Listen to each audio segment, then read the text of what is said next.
Hey, everybody. I just wanted to say hi and take a little time to say thank you for another wonderful year. Thank you so much for letting me share my passion about the importance of eating whole, healthy foods and how that affects your health. After all, food is medicine, right? So please have a happy Thanksgiving. As a sign of my gratitude, I just wanted to send along to you. I have a recipe book filled with 7 healthy holiday recipes that are designed to fight inflammation.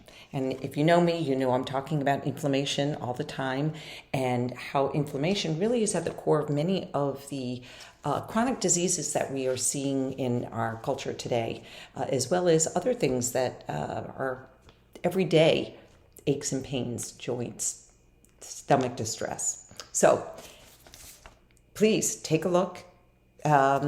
Click on the link that I'm going to include here and get your free copy.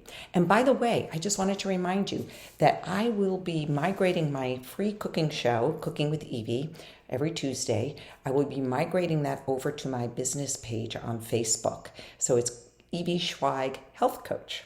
Very easy to remember.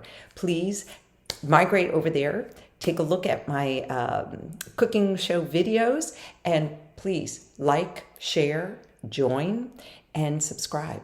I look forward to seeing you in the future. Have a very happy Thanksgiving, very happy holiday season. Talk to you soon. Bye-bye for now.